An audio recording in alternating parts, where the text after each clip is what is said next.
Hello and welcome to the Chris Holt Podcast on iCode Media. Today I had a great conversation with Dr. Kevin Chan. We talked about myopia management in general. We discussed Treehouse Eyes, and really we talked about how do you incorporate the conversations that you need to have with pediatricians, family physicians, community health centers, other eye care providers related to explaining the importance of myopia management, explaining the services that you offer for myopia management. It was a great conversation. I really enjoyed talking to Dr. Chan.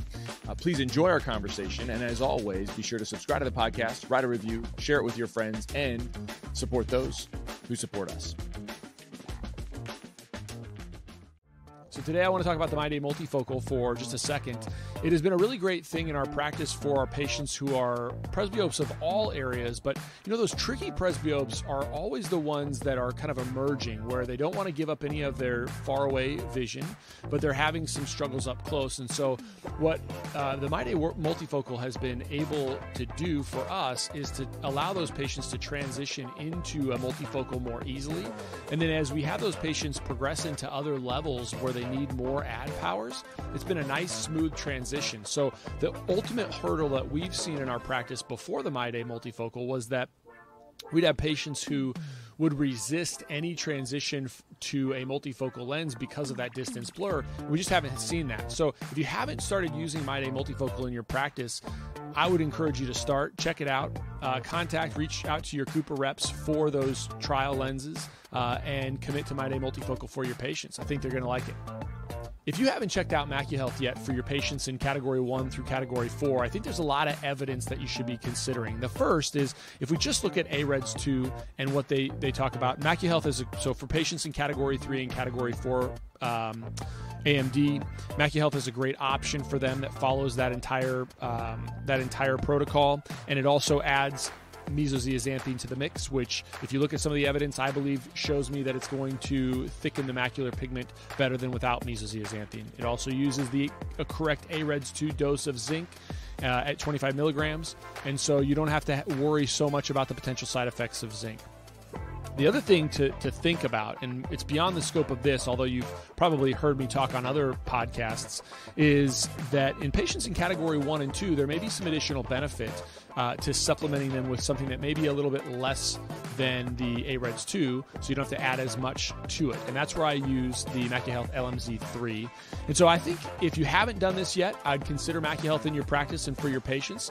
And it's been great for my patients, and we really feel like we can have the ability to help those patients in all categories of macular degeneration.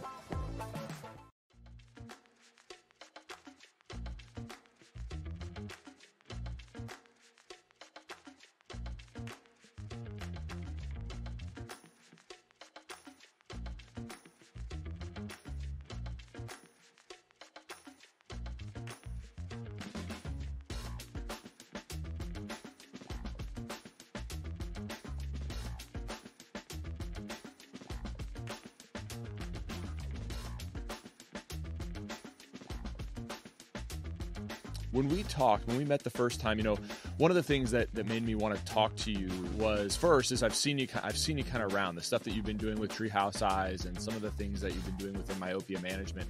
So it's always fun to kind of meet somebody in person that you admire from afar and see doing things from far away. And so thanks, first of all, for coming on the podcast. And second of all, I think it'd be interesting to kind of work through this evolution with you related to myopia management. Treehouse has gotten a lot of publicity. My sense is that now you're probably going to be humble about this, but my sense is that a lot of what has allowed them to do what they do is basically having a really great model physically that they can point to. And you're sort of the guy in that. Is that correct? Yeah, so I've been fortunate enough to join the practice 6 years ago. And I was the founding optometrist for Treehouse Eyes. So at that time, I have zero patient base. So that pretty much, I start from ground up. I recruit patients from cold calling or distributing flyers to different schools and stuff like that. And that's how I get my feet solid in the practice.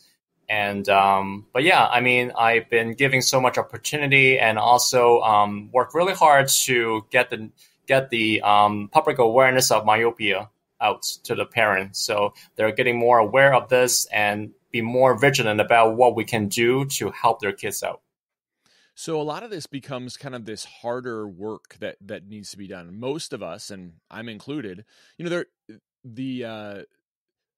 I've been in practice for 14 years, and when I got into practice, 2008 hit. We didn't take any managed vision care in the practice. My dad had dropped it probably 5 or 6 years prior. And, one of the mistakes he made was that he referred all those patients who had, instead of being like, well, we're an out-of-network provider, we're still on your medical plans, blah, blah, blah, blah.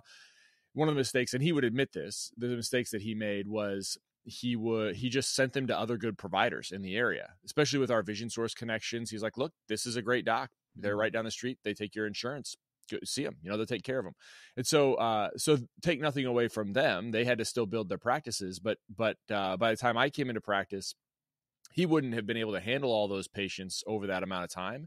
But it was 2008, things had collapsed, and we needed a patient, an income flux or an influx of patients into the practice.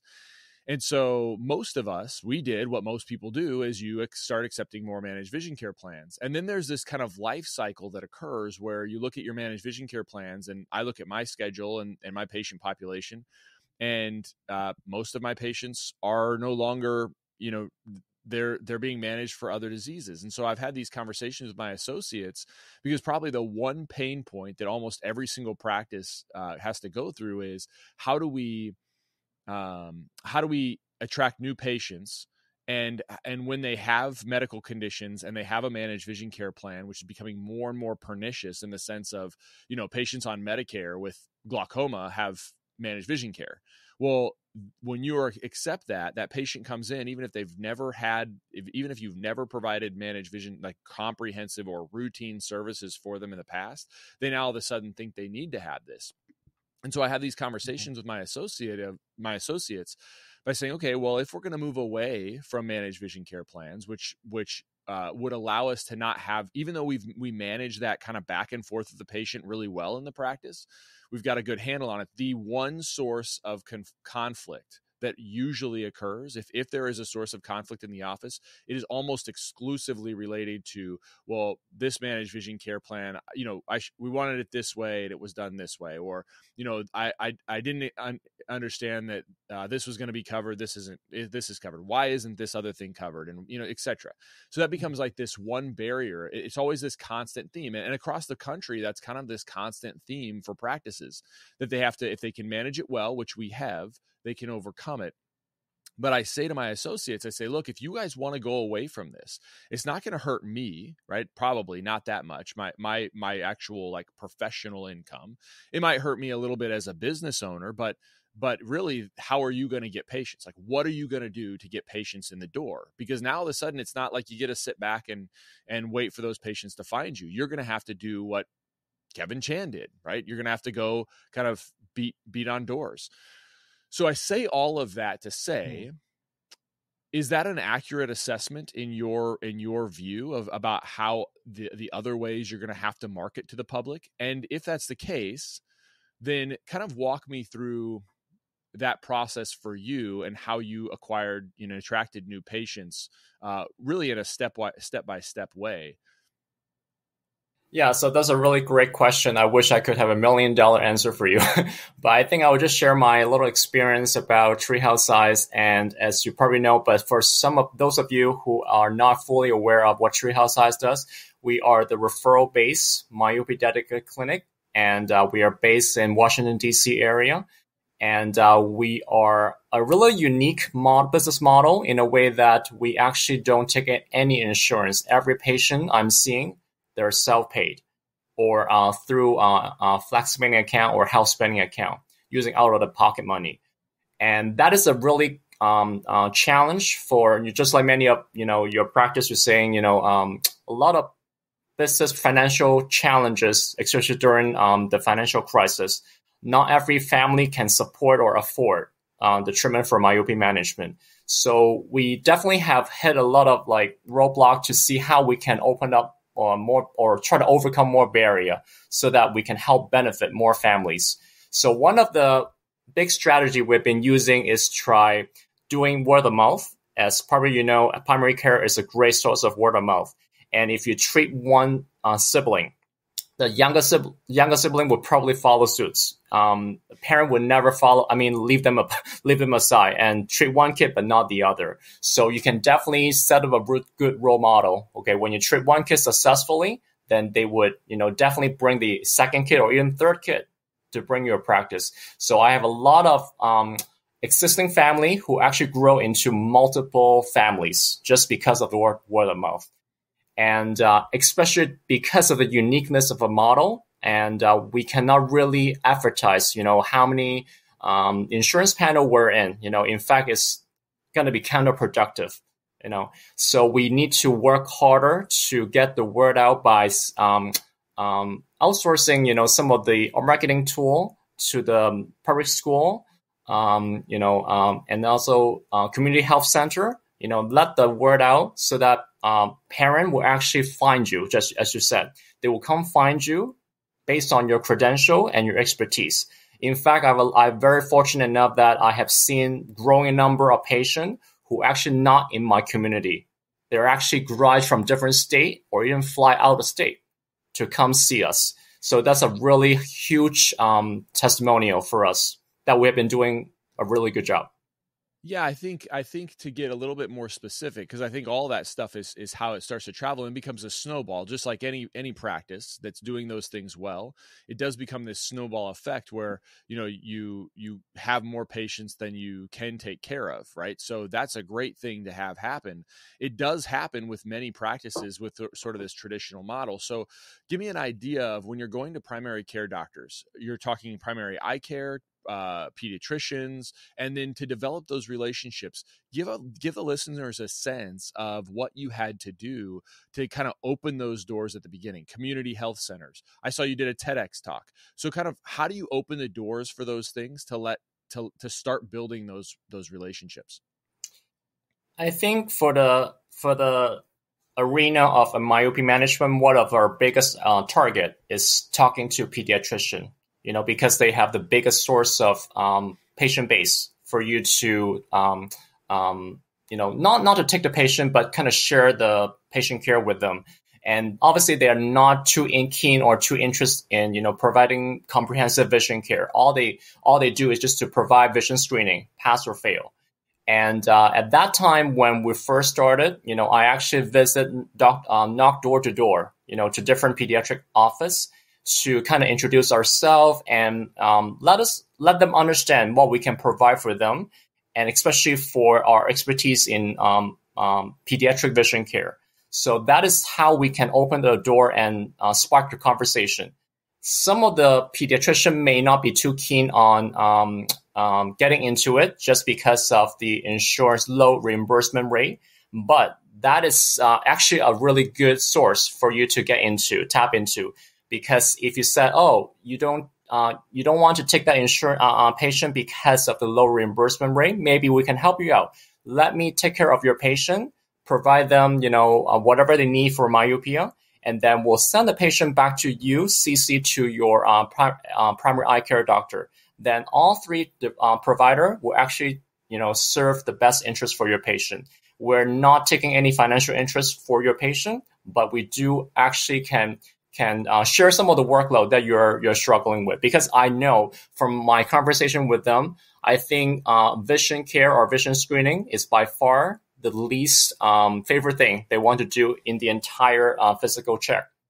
And so that is probably the first thing that we have tackled previously. And then the second thing is to talk about to different school, different community health center. And I know community health center is also a big challenge, mainly because the population is a little bit more moderate to low income. And not every family is inclined or receptive to paying out of pocket. All they ask you is always, does insurance pay for it? If no, then don't worry about it. Forget about it. And so we did have those challenges at the beginning, but we keep being persistent, and we actually talked to some superintendent or healthcare administrator and let them understand the importance of myopia care for children. And in fact, a lot of children are suffering from learning, mainly because of vision problem, as you probably can echo to that. And so most of the time, they don't understand the health implication of why we care vision care so much, mainly because they think that it's just one of the many sense that we care about. But vision by far is definitely one of the contributing factor for learning deficit. And last but not least, I also want to touch upon, the big subject about, how to get from being a clinician to being a public speaker as a tech talk speaker. And that is a really good opportunity. And I'm very fortunate and honored to have that opportunity, because without that stepping stone, I would not be able to reach out to those layperson, general public, talking to parents, talking to teachers, talking to nurses, because this is by far the one stepping stone for me to reach the audience all at once. And I imagine I can still recall the vivid memory that, on that day, about 3 years ago, I stepped on stage in front of over 1,000 people. That was before COVID. And people are so excited and ecstatic about healthcare, because I was the only healthcare representative in the entire arena on that day. So I feel like I have been carrying a really a big burden for me to do a good job, to be the ambassador for eye care. So at that time, I really did something that I never imagined I've been doing in my life, and is to talk to thousands of people for something that I'm passionate about. And at the end of the section, I remember a parent who come to me almost bawling her eye out and saying that, I wish I could have listened to your talk 20 years ago. I could have helped my daughter, all right, because she was already at -10 diopter. So that is a really heartwarming thing to hear. If you don't do our job, I think this is a miss opportunity not to do it well, as a primary care provider. I think that's a challenge when you have parents that sort of take this burden, like, oh, it was their fault that they didn't do anything. How do you generally respond to that? Obviously, you don't want to guilt them. You can only help them look forward. This is what we have today. And how we can help your kid is by looking forward. These are the available treatment modality that we can consider.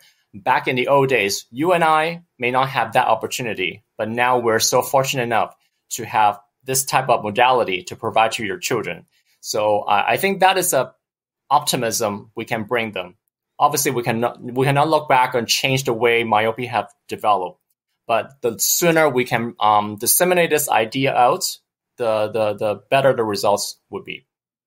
How do you respond to the pediatrician who already has an existing relationship with like a pediatric ophthalmologist who they send everything to, that is either skeptical of myopia management or hasn't ever heard of it before, or already doesn't want to break the relationship because they just assume that the pediatrician that they're the pediatric ophthalmologist that they're going to send those patients to is going to treat those patients if it's appropriate? How do you respond to that? That is another status quo that we tried to overcome when we first started, because we already are aware that, pediatric ophthalmologist is the first source, for the pediatrician. But it's actually a good opportunity for us as optometrists to work alongside with the ophthalmologist. And most of the time they would say, your kid is too young or just not ready enough for contact lenses or orthokeratology. But that is actually the door for us to introduce them. Okay, there's actually other viable opportunity for your patient. In addition to patient prescribing atropine, that's great, but some patient may need to have more than just one treatment alone. So we provide us as the source for providing them contact lens option. If the patient do need that service, okay, we're here to help your patient out. So we're not taking patient away from the ophthalmologist, but also at the same time, we can share the care mutually. I want to read this to you. I'm pulling it up right now. Hopefully it will come up. But essentially, one of the things that I thought was really interesting about the position that the American Academy of Ophthalmology has taken on myopia management when I read this was essentially that the risks and benefits of orthokeratology don't outweigh the risks of orthokeratology don't outweigh. There's more cost-effective options, and so so they've sort of softened that a little bit, but they kind of put this. There's a risk of infection with ortho-K lenses. This is exactly what they say. Quote, there is a risk of infection with ortho-K lenses. They are also more difficult to fit compared to regular contact lenses, and more follow-up visits to the doctor is needed. That's how they end their kind of assessment of orthokeratology within myopia management. And this was November. This was actually 3 days ago. There was another physician patient that they talk about the fact that it's not a cost-effective option. How do you respond to that? That's an interesting question. Not a cost-effective treatment. What do they mean by that? I'm not sure. I think, I'm a little jaded. I guess I can't find that statement right off the top of my head here, but the statement of kind of this is what I want you to respond to mainly is there is, after we talk about ortho-K lenses, there's a risk of infection with ortho-K lenses. How would you respond to that? So I would tell my patient that, risk of eye infection is definitely present for every type of contact lens modality, including ortho-K. And but study have found that the risk of having microbial keratitis or any other eye infection is very negligible as long as you take good care of the lenses, maintain good hygiene. And that's what I've been telling and sharing the knowledge with the ophthalmologists. Many of them actually are surprisingly quite receptive. When you do a one-on-one conversation, especially the young MD, they're actually quite embracing myopia management as part of the arsenal. Yeah, I mean, I would expect that as well. I think my reaction to it is, well, yes, contact lenses have risks, medications have risks, surgeries have risks. It seems still like they're trying to kind of stay away from, trying to advise people away from it. Although they're kind of begrudging this a little bit more. It's kind of interesting to see over the last couple of years how they've seemingly slightly warmed to the idea, but they kind of minimize some of the risks of the other options. That's the only thing I thought was striking within those kind of comments. And I'm trying to find the other one related to cost-effective options. But when I first read that, it was what was striking to me in terms of cost-effective options was you could take out orthokeratology and insert LASIK, and their story wouldn't change. Basically, what they were saying is glasses would be a more cost-effective option for patients to correct their nearsightedness. And orthokeratology has all these other risks, so it's probably not worth doing. And then if you could just insert, right, myopia can be managed with glasses, and LASIK, it has all these other potential side effects, so you should just stay with glasses, right? Like they would have never made that same comment from a surgical standpoint. And I think it was just interesting, right? That's I don't know. It's neither here nor there, but it's an interesting thing if they're taking a position like that. It's just important to know how would we respond to that position, especially if that's their organization. Yeah, I also find it interesting that, on a good side, they soften up the stance about myopia management is not harmful, not detrimental. But at the same time, I found that one of the strategies I've been doing with ophthalmology, especially for those patients sent from the MD office, I will actually send them an annual report, back to them, even though they may not be the one who referred the patient out. And I want to make a statement that, your patient is doing really well with ortho-K. So kind of negate the fact that what you're saying is probably untrue. And there's a lot of robust evidence and data out there suggesting that ortho-K is by far one of the most effective modality for myopia management. So they're missing the huge opportunity, if they want to truly help the patient for myopia. When we met at AAOMC, I was like, I rarely in our profession feel like a fish out of water. I've been doing myopia management in our practice for basically since I've been, actually I would say I've been doing orthokeratology in our practice, and probably some myopia management unintentionally for the first 3 to 4 years of, doing orthokeratology. But then as soon as we start seeing some of the evidence come out, really kind of good evidence with orthokeratology in the early tens, late zeros or knots, and then early tens. We're kind of doing it more purposefully, and so I say all that to say that I still felt like a fish out of water. Like when I was at AOMC, they are.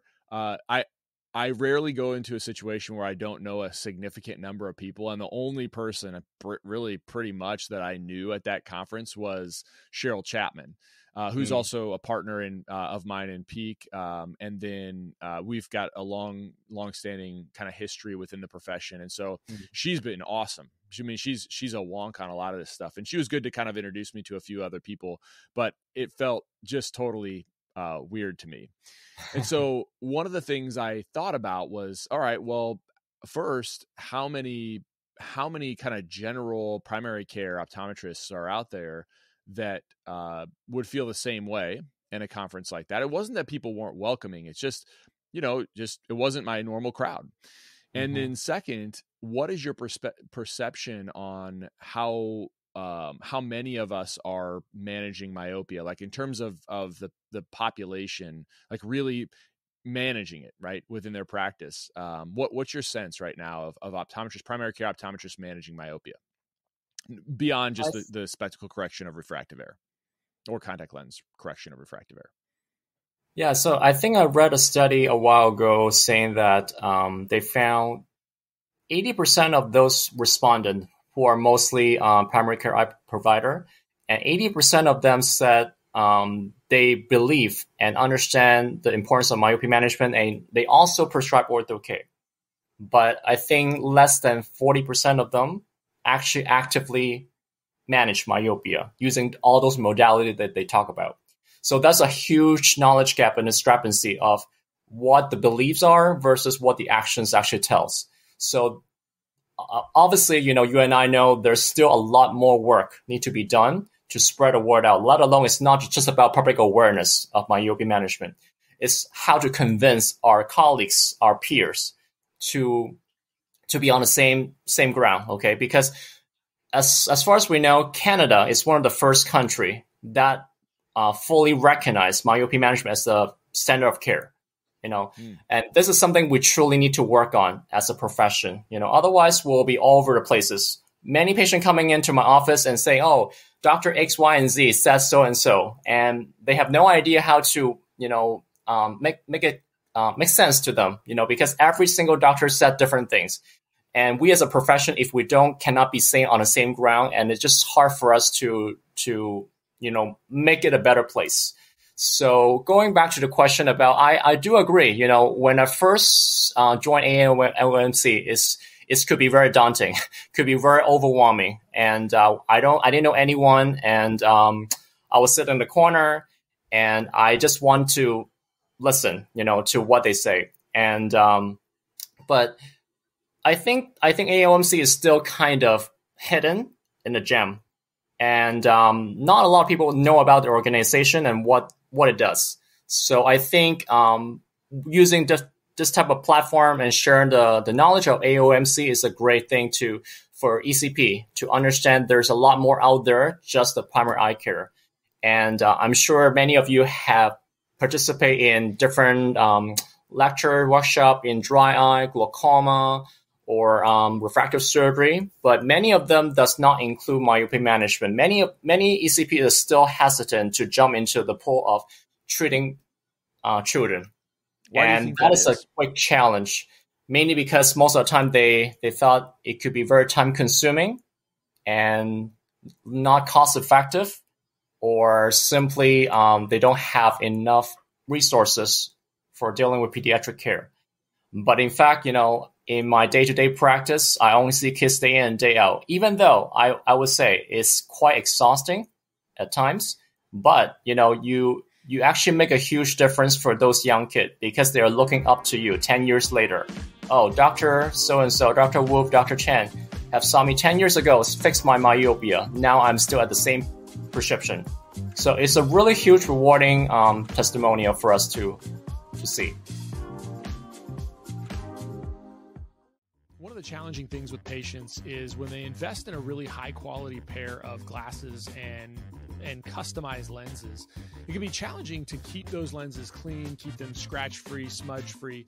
And so we now have the ability with Crizal Sapphire HR lenses to offer our patients the best-in-class anti-reflective coating in a way that is really high resistance so that they're not having to care for their lenses as much as when those lenses are caring for them.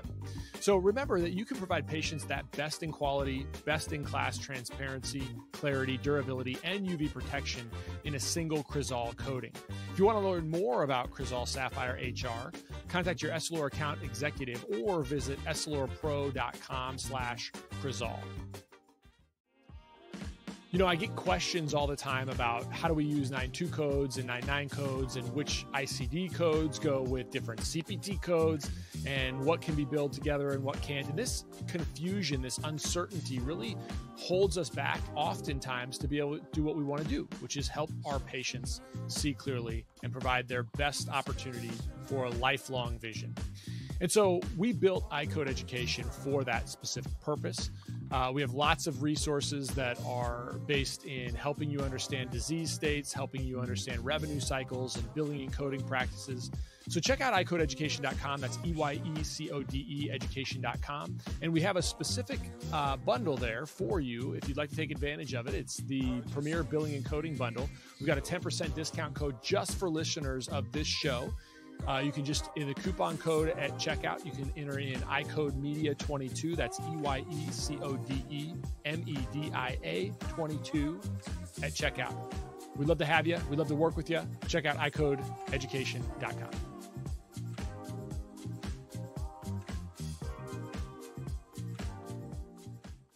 Why is myopia management important? I think I'm going to ask you that question. I'm going to preface it by saying if we survey primary eye care providers and they say that 80% of them say that myopia management is important, but 40% of them actually do something about it, there's probably got to be this disconnect between it's important, but I don't have this really burning deep drive to say zero myopia progression is what's acceptable or at least half, right? I'm going to accept nothing less than half or 60% or something. Where does the complete kind of embracement of the importance of myopia management come from your perspective? And how can you communicate that to other doctors who are kind of it's important, but look, a -4 is not that much worse than a -3 or a -2. It's not that much worse, right? How do you communicate that to people? And how do you start kind of owning that as no, there is, any progression is too much progression or, whatever. Yeah. So definitely a broad question. And I think the way I usually address this is by sharing the analogy of when you treat glaucoma. You have a patient with IOP, early to mid-20s or having a suspicious cupping, why do you consider it important? I will throw that question back to them. Okay, why do you think it's important to treat that glaucoma suspect? It's going to take you a lot of chair time and follow-up visit to do visual field and other ancillary testing. And they said, it's because we want to prevent vision loss. I think that echoes them right away. Light bulb. Myopia management is important, mainly because we want to prevent any type of ocular manifestation of retinal detachment, glaucoma, and cataract. All these sorts of stuff can actually be manifest later in life, even though you may not see the reward right away. You treat the patient probably at least 10 to 15 years in order to prevent those changes from occurring. But that is a powerful statement for them to understand. Myopia management can be really life transformative, critical for young kid when they're first young. And And I think this is something that I've been learning and also been struggling at times. We don't know how to convince our colleagues and peers how to make myopia management as a priority for their patient. They, not to mention just about the clinical importance, it's about the financial loss if they were to pick up at least 10% of their patient base for doing myopia management. I think, that's a great revenue source for the practice. You may not have to, dive deep. Obviously, I'll be more than happy to hear that you are, getting your feet wet, diving deep into getting all sorts of instrumentation and get the best knowledge out there to treat your young kid. You don't have to do that. As long as you can really embrace the idea of treating young kid, it's going to make the big impact for their life. And you can also make a critical role in their care. That vision is just not about seeing. Vision is about how to manage the lifestyle. And as you probably heard about, myopia management is not just about the clinical modality. It's all about managing the lifestyle, behavioral changes. All these things come into play. We are doing this as a holistic approach. And so try to not to fixate on just which modality work best or which type of biometry work best. It's just part of the equation to make it possible. And so obviously there's a lot of ECPs still are a little hesitant about, getting into the field or simply feel overwhelmed when we get to that type of big conference. I feel that and I also experience that. But I think the first thing we want to do as a profession is really just, plant a seed out. Okay, you really need to talk to your patient about this idea, all right? And if you don't really mention that, no one would know. And by the time they find out about it through Google, and it's probably you're not doing your good job to provide the best care for your patient. That's my personal opinion. Then is zero progression, is that a achievable standard in the majority of patients? Well, we expect young kids definitely grow based on the development stage, and we don't expect zero growth. In fact, it is not really realistic and not attainable. Majority of our patients typically would slow down, or at least having a reduction of myopia progression by nearly 75% when they first start treatment. We actually done a 3-year retrospective study looking into all these sorts of clinical efficacy and see, how far we can go. Obviously, we cannot achieve 100% reduction rate, but 75% or higher is actually a really decent number. And we typically expect, based on the ametropic growth, we'll expect the kid to grow about 0.1 to 0.15 millimeter per year, even without any type of treatment. So that's considered normal. And what we try to achieve is not to reverse the progress. All right, we just want to slow it down, mitigating the growth over time. And so that is something that is definitely attainable if we can do something at least the very minimum. And so then what you would say then is an annual progression of, so you would be happy with maintaining this simple, straightforward, like the existing treatment plan. If a patient was progressing at a rate of anywhere between 0.75 and 0.05 and 0.0, wait, you said the normal progression rate was how many millimeters? 0.1. Yeah. So you'd be accepting of 0.5, 0.05 or 0.075. And that amount of progression in your mind would say, look, this is basically half. Or if you can push it further than that, you're saying, okay, 75%. So maybe we cut out another quarter off of that. So I don't know, 0.05 to 0.03 or something like that. That would be kind of acceptable to you. And that is considered pretty a successful case. Yeah. Yeah. And you wouldn't necessarily say, boy, we got to do another thing, right? They're coming in orthokeratology. You've got that stability or relative stability or progression, minimal progression. You wouldn't say, well, now we got to change your optic zone in your orthokeratology, or we've got to change, or maybe treatment zone is the better word, or we've got to add atropine or whatever. You wouldn't necessarily push on that because you're not having the perspective of we can't progress at all. That's correct. That's what will be my approach. And we typically don't want to initiate combined treatment at the beginning unless patient is already at high risk and based on the risk profile. And but majority of our patients typically would do well even with just ortho-K or soft lenses. Yeah, that's been my experience as well. And I always laugh when I see a study that was done by one doctor in one clinic that says, their success rate was 100%, but it is weird because when I talk to other providers, they kind of have this same thought is like a lot of the studies will show from an orthokeratology standpoint, depending on the study, and there's some other nuances there, but 40% reduction to 80% reduction. There's kind of this wide swath of different impacts.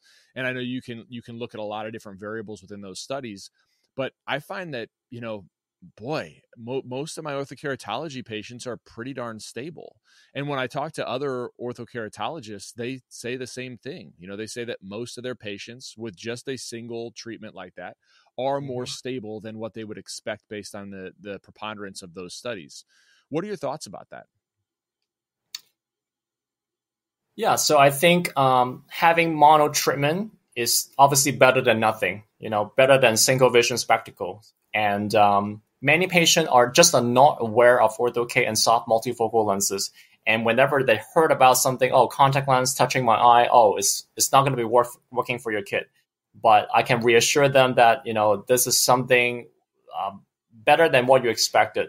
Kids are actually surprisingly doing better than adult and teenager.